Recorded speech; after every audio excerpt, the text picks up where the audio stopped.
jonni.shreve, BB Pro, Mr. Tell like it is, guys. Welcome back to another episode of Coaching Up. Before we get started, guys, you know what it is. Make sure you subscribe. Hit that subscribe button, hit the notification button. So when I put out one of these videos, because a lot of you guys are saying, just from the feedback, you guys like coaching videos more. So hit the subscribe button and notification button. Anyway, guys, we're doing Coaching Up, and I'm gonna go through the video. I'm gonna fast forward only to the training parts, but we're gonna look at, is this what you wanna check out? You know what I mean? Is this something that you can take home with you to turn on? Because you gotta understand, like, we're watching this video here, the biggest chest day ever. Biggest chest day ever. Featuring Dalen Bailey, DLB, Blessing, Boogeyman, and Kai Greene. So, let's just watch.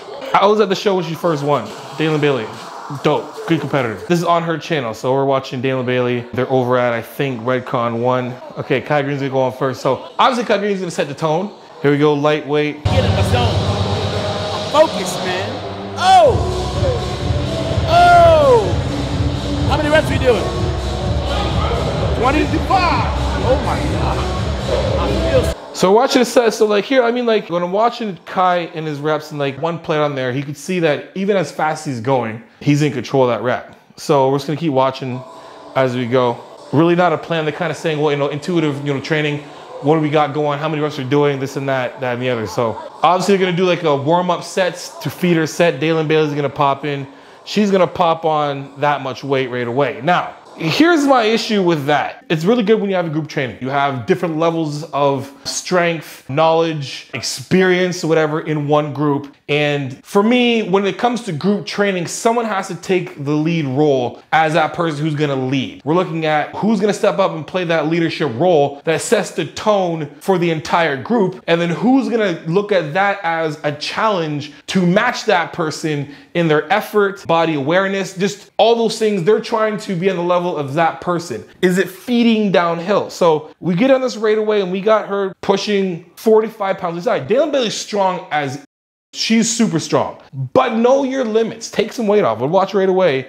I made a point the other day of when we're doing, incline bench was to, number one, make sure we don't have this crazy arch in our back, because then we're gonna change the trajectory and the load of what we're actually trying to do when we're doing bench. So like, again, if I'm doing flat bench and we're saying from like a vertical standpoint and my chest is up, my shoulders are depressed, everything's in alignment, and I push for that mid chest, or I would say like, flat bench, so you can see how I'm pushing. Now, if I'm doing incline, all I'm doing really is pushing that weight up this way, if you think about it, really. That's all you're doing. Incline is just really take yourself here, chest is down, shoulders up, and I let myself press the weight. That's hitting my top of my chest. But as soon as I do this, you see what happens? I change the trajectory of where I'm pressing. So that huge arch in your back, you've now forced that load onto your mid chest, right? So we're watching right away. Let's just see if we can, do some corrections here. But these guys, the good thing too is they're all ripped, so we can see a little more detail on what's moving what when we're going through these lifts. So just a warm-up set. These guys are doing little feeler sets, but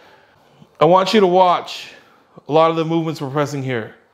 Blessing has a really good rep range, but I would like to see Blessing not move his head back and forth so much, right? Keep your head back. Keep yourself, keep that neutral spine. Stop moving all your shit doing this, right? Keep it tight. Yeah, that's the psychology. All right, so Kai Greene's doing this thing. Sorry, so now we have Dana on, and there's 2 plates. So I'm gonna assume that they did a bunch of warm-up sets before this, and then they went up to 2 plates. She went up 2 plates. That, or she's going up in the same increments as they're going up, which is like, the bro thing to do is be like, I'm gonna put on a 45, then we're gonna put on a 45, and I'm gonna put on a 45, and put on a 45. That's basically it. When you're looking at actually increasing weight, you should be going, like, honestly, like, and I'm caught doing the same shit. Don't get me wrong. I go in there, I'll load up to 45 and 45, 40, all the way till I know where I'm going, because I know I can achieve those certain plates. But when I get to like 5 plates or plus or whatever, then you're gonna see me pull out like, a 25, a couple 10s or something. I'm gonna move up in increments that make more sense. So I'm hoping that they warmed up. Let's just give her the benefit of the doubt that they warmed up in between this, and she's got now 2 plates on there, right? And we're gonna watch form right away. All right, so we're gonna take a look at this. Okay, so we have her basically, she's hiding, can't see her face, because her shoulders are so elevated. So her traps are pulling herself up like this, right? And then we got this crazy arch in her back. So now this is like the perfect thing. Okay, number one, Blessing is doing the weight for her. You're not doing your partner a favor. You are there for him, her, circle, whatever, to be able to do the technique better. So when you're spotting your partner, that's an opportunity for that person to get tighter in their form. Because your body doesn't know the difference between you being spotted or you just getting some kind of whatever, like lift. It's just gonna continue to move. So you're not doing yourself any justice moving the weight for the person. Now, this is not the posture you want to be in at all. Now, here's my issue with this, okay, when it comes to this. There's a point where we're doing this because we want to educate, or we're doing this because we just want to do it for the tube. You know, I just want to do it for the tube, you know, push his weight. I would like to see her take off that 45 and do the 45s again. Slow it down, squeeze the rep, and then you have a bunch of other people who aspire to be someone like Dana doing it like this instead of kind of like, I'm gonna do 2 plates because Dana did 2 plates. Not realizing that Blessing's basically doing 90-pound freaking dumbbell curls and doing back workout with her. So I mean, like, you know, you're not doing yourself any justice this way, right? This doesn't help. Chest is up, back is just, you know, the arch in their back. Listen, boom. If you're engaging your core, I can tell she's not engaging her core. I can tell that all of her weight is sitting in her back because you can't even see this tense up. If you watch her set, watch her waist. It doesn't get tight when she pushes. She's putting that full load back here, then pushing the weight off of her. How much is she really benefiting there? And I see a lot of people do this in the gym. I thought this would be a good video. Look, I skimmed over the video. I skimmed it over. I'm like, this is a good video I can do to show you guys what not to do.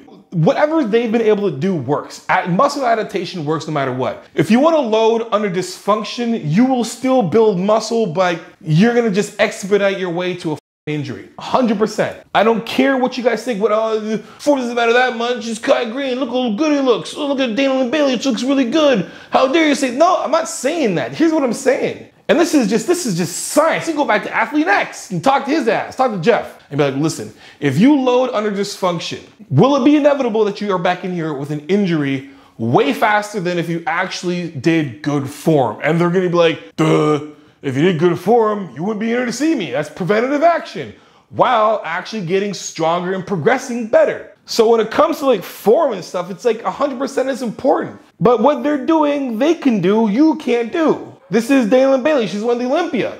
These are Olympians right here, except for Blessing. He's just Blessing. But again, even Kai. Let's go, 7. Come on. Hey. You know what I'm saying? Like, just listen to this. 10. Woo. 11. This shit is heavy. God damn it. 12. Light work. Light work. Let's go. You know what I mean? Like, it's like, I'm listening to it. Like, look, I'm not listening. I want to learn. I'm pretty sure that majority of people that come on YouTube and looking in the fitness industry, anybody that's involved in the fitness industry has a liking to it, has some kind of like attraction, or, you know, wants to know information about training or whatever it is. You're coming on YouTube to find out how to do something. Period. No one comes on to say, man, like no first timer, beginner, or somebody who's actually aspiring to lift better, have more knowledge, and be like, hey man, I'm trying to find a fitness influencer on YouTube who's hilarious, who just do things really funny. And, you know, show me how to just be really funny in the gym. And it's like, no, you're not doing that. You're like, I'm gonna go look for this guy because he's got X amount of whatever. He's Mr. Olympia. Whatever the title is, you're attracted to it. So you're like, this guy knows so much, knows more than I do. You know what I'm gonna do? I'm gonna copy everything he and she or Circle does. I'm gonna copy all the shit they're doing because that's how they look. And they're obviously doing something right because this is how I look. And I'm not doing it right at all. And you probably could be doing it right. But then you look at this guy and you're like, oh, I'm gonna do like this. And it's like hilarious to talk and chat when you're training because you're definitely focused. Right? So you come to these channels to find out what to do properly. So this is like buddy training kind of stuff here. Like, all right, again, now we got her back on the 2 plates. Why is Dana Bailey back on 2 plates? I gotta pick on her a bit because it's her channel. She's been an Olympian. And this is what dude, I remember when she first came out, she was like, I am for sure they built that class around her. They're like, look at this girl. She's beautiful still. Look at her physique. She's natural at the time, whatever it was, that was what was claimed. Those are all the titles. It was everything you could think of or imagine you would build a class. It was almost like almost as perfect as Chris Bumstead, only Chris Bumstead won the first one. He had to kind of get his way up and try to figure it out. When it came to women's physique, when that class first came out, they're like, Dana Bailey, that's it. That's what we are looking for. And I can tell you, I don't know how many people who weren't even in bodybuilding would have these shortcut, like bob cut thingies where it kind of came down like this. And this look, like it was just like this look that she created. And it was popular. And I'm telling you, every female was just like, I want to be, the dudes even wanted to. I want to be Dana Bailey, for frick's sakes. And then they copy this because Daylin Bailey's doing it. She's definitely doing it right. She looks better than me. She knows more than I do. And I'm not shitting on these guys. I'm just saying, like, when you put stuff out like this guy, you gotta like almost have the disclaimer being like, look, I do things very unorthodox. Do not do what I do. If you want to just be entertained, check it out. This is how I train with my friends. There's gotta be a disclaimer there. It has to be. So you don't get led astray and believing you're doing something right. And then all of a sudden, you know, weeks later, you're like, man, my shoulder hurts. Something's going on with my shoulder. I don't know what's going on. I've been doing bench press like this for like, you know, eight weeks. You know how many times I have someone actually like literally tell me like, this is the first time I actually felt my chest working. Like I can feel my chest. And you're like, what have you been feeling before? My shoulders and my back. Doing bench, chest? Yeah, wow. All right, well, you're gonna learn something new today. And that's basically what it is, but there's no way I'm getting my chest on this. There's no way she feels her chest. She feels her back and her shoulders. And again, I'm just gonna show you, look at her abs, look at core. She's pushing down, but she should push down. But listen, if she had good form, if her form is tight, there's no way she's doing that weight. Right? Hyperextended arms at the top. Like, I'm showing you, like, these are things that will get you injured 100%. We'll see, Blessing. I mean, like, look, like, you be like, there's somebody that's saying, yo, you see Blessing's chest? It's massive. And it's like, yes, it is massive. He's got an absolutely amazing physique. That's Blessing. Blessing can do things I can't do. Blessing is genetically superiorly gifted. Isn't even a word. Either way, doesn't matter. You can still load and dysfunction and you can still build muscle, 100%. But it's how long will you keep the muscle staying for before you get your ass injured? That is the $1 million question. How long does it take you to get injured when you try and copy other people who are doing it wrong? I won't say wrong. We can't say right or wrong. I'm saying it's not as optimal. All right, now we got flies. Okay, so one thing about flies, most people don't like about flies, and there's something like for most people is like, I don't mind dumbbell flies. I really don't. The only problem with dumbbell flies is like literally, you're only really working when the weight is like from here to like here. Like from here to here, you're working, and then from here to here, you're not doing really anything because the weight's coming down on top of you. There's nothing that's making your chest do anything. It's just like this. Your chest starts working when gravity starts actually pushing your hands away. Meaning, so like make you guys understand now, let's talk about gravity. You're looking at me from the sky and you're pushing down on me and I'm pushing like this, right? Right now, gravity's just doing this, just kind of pushing me back this way. It's the most it can really do. But we're already like that anyway because we're gonna engage our lats to pull our shoulders down. We're gonna engage our core. So we're already tight here. Nothing's really going on, right? Now, when I start doing this, remember, gravity's still coming down this way. So it's kind of doing this kind of like thing this way. And then when it gets open more, the weight starts hitting here, the gravity starts hitting here and actually opening it up. And then I gotta fight my way back from gravity on the way up here. So at about 90 degrees, I would say the being 180 from my shoulder being down here. And then to here is only when you're working. That's really only when you're working. So it's not that big of a movement. Like cable flies, pec deck, 100%. Those things can, you can put bands in there too to keep constant tension, especially that movement, because that's literally the movement your chest does, is shoulder adduction. Either way, let's watch this set. So what I would like to see in this is like how, except for Kai just really talking the whole time, if I was watching this, I would like to be like, okay, how can I make this movement better? You know what I mean? Like, why did you pick this movement? Is this a movement, one of those movements you pick because it looks cool? Or is it something that's really gonna, give me the best bang for my buck? And being a bodybuilder or whatever, that's my job, is to be like, listen, if you're gonna benefit from doing any kind of like fly movement, I would say doing cable flies is great. And probably pulling from the deficit, pulling down and up. Because you get a nice true shoulder adduction and a little help from your delts as well too. So I would say that's a really good movement to do. Plus you get good constant tension. I don't just pick movements to be like, this is what I'm gonna do because, we're just gonna do dumbbell flies. Anyway. So we're watching Kai.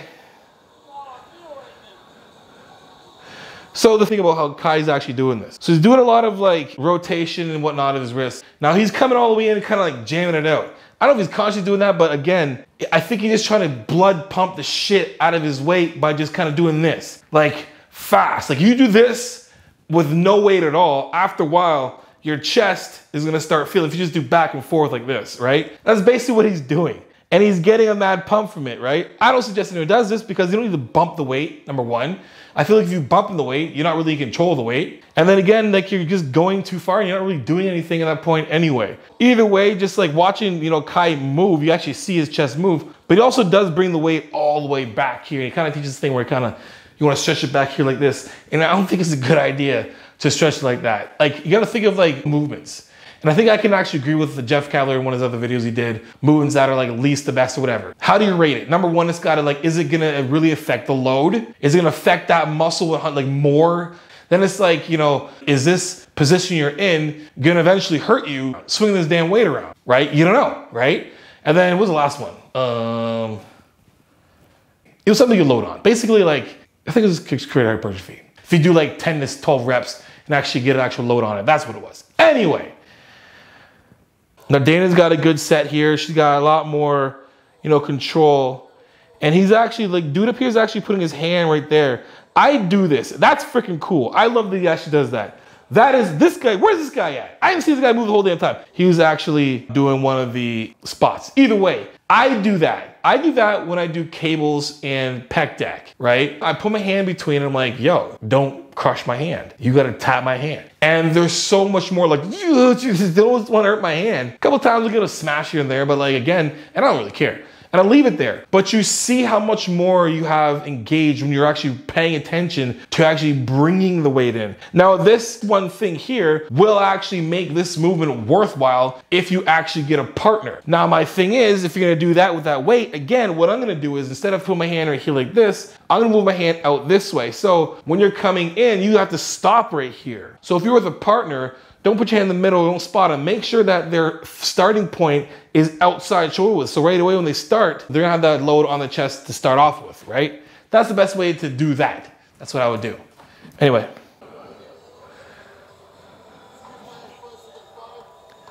Again, if we're gonna sit here and bow that chest up, we're changing the trajectory, we're changing the load, right? And they're not on that big of an incline either. So any type of this is going to change where that load is gonna go on your chest. So you need to push your core in and pull the weight right across because you want your back to mimic exactly what the bench is doing. The bench doesn't have this big arch in the freaking middle of the bench.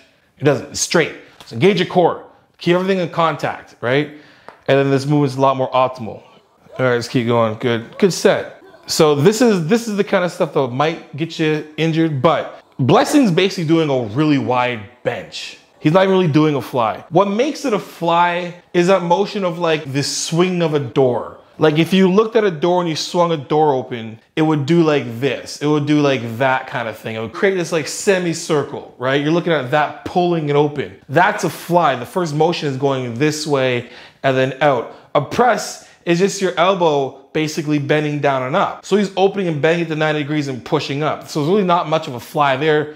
Is that more beneficial? It makes a little bit more sense, but I'm not really trying to do that with a lot of weight because look how vulnerable I am in that position no matter what. I don't care how strong you are. People understand, even when you're on steroids, your muscle is way stronger than ligaments. That's why ligaments get torn. It's because your muscle gets too strong for the ligament or the tendon and then snap. That's what happens. When it comes to that, I'm not even trying to be in that position no matter what, either way. Like again, there's other movements you can do that are more beneficial than this. So I would say stick to a pec deck machine or cable flies and change the incline. Go from decline if you want, go to incline, go to flat, whatever you want to do. That's a lot better of a movement to do. Now, if you want to make this one a little harder and give you more of a pull, you can actually put bands on it. Again, setting up bands with this, this is so much work you got to do. There's easier things to do to get better results. Let's watch the next set again. Yeah, so there you go. Now Dana's actually doing a really good set. She's stopping that. This is what makes this movement good. See, that's what I like about, you see a little bit of the ego to start and then you're like, let's tone it back a bit because, again, she might connect better with this movement. There's a lot of movements that we connect better with. Think about your muscles being only as strongest as the weakest link, right? Okay, so now we have a basic nail grip press. This is a good movement. Now I like this. This is good.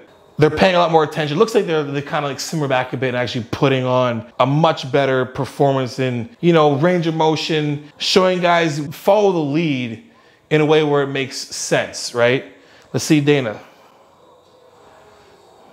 Good. Now again, like the thing is with this, I want to take away that arch in the back. Push your core so your back is flat on the bench. Get yourself up and loaded, and then you'll feel that weight that much better. I promise you that. And push through the core. I always say calm the core. As soon as things get harder, push through it even more. Push through it, right? Don't cheap out your core. Your core, it's gonna give you that main strength, literally.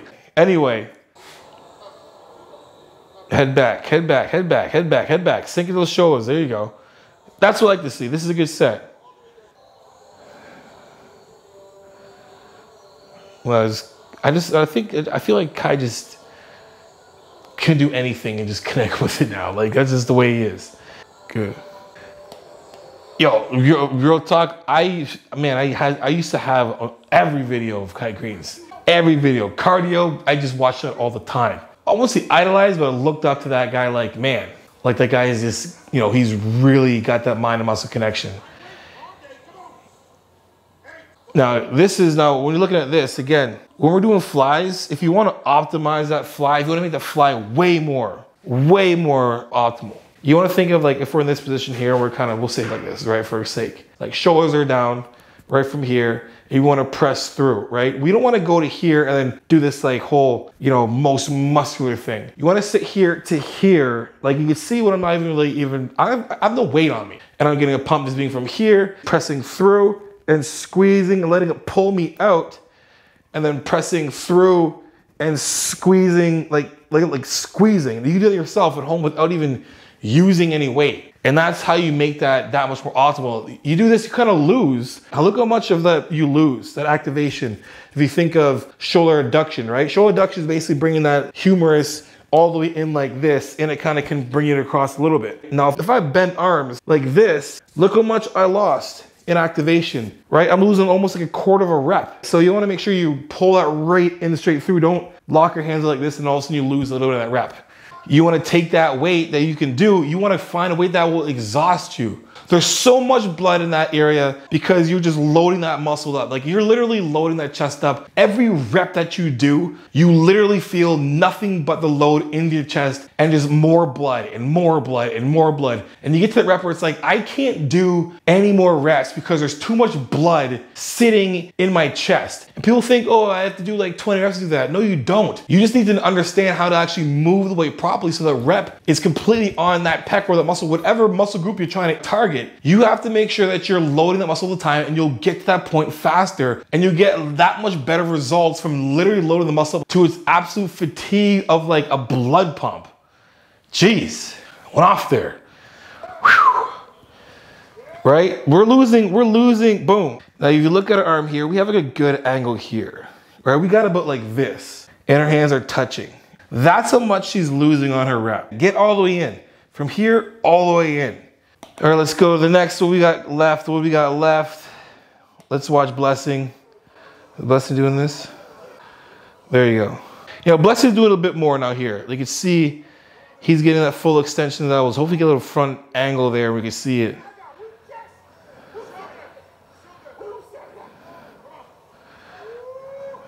I mean, like, it's necessary. Whatever, man. Whatever they got to do to get the pump, whatever. Let's watch Kai do his set.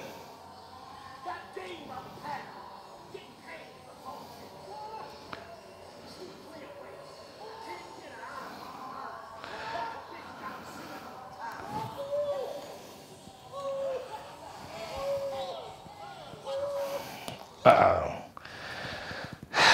gotta say about that, man. I'm so, I guess so many mixed feelings about that. Guys, here's my thing. If you want to educate people, educate them knowing that they're watching to learn. And that's the thing. You got to understand that when you're in this whole like YouTube influencer thing, you got to understand people call you influencer because you have influence on people. So you're consciously going into into the microscope, knowing that you have influence on people you talk to and somewhat control, influence on their life. When it comes to this, when you're directing them into changing their physique, trying to get to the place they want to be. Like everybody, let's be serious, everybody wants to look good naked. And it's honestly true. Everyone wants to look, I find like, you know, a very healthy, functional, moving body, the bi factor is a very good looking one as well too, right? They both have their advantages. So when you're trying to teach somebody how to get there, So we gotta be more authentic, I feel. I shouldn't judge and say he's not being authentic. I just feel like it's just like you could see when you're playing up the camera. Like, I'm trying to teach you how to do bench. Why I gotta play the camera up for? You know what I'm saying? Anyway, so I hope you liked the video. If you did, guys, make sure you guys like, subscribe, and share. You know I'm coming with a tell like it is, transferring vulnerable truth.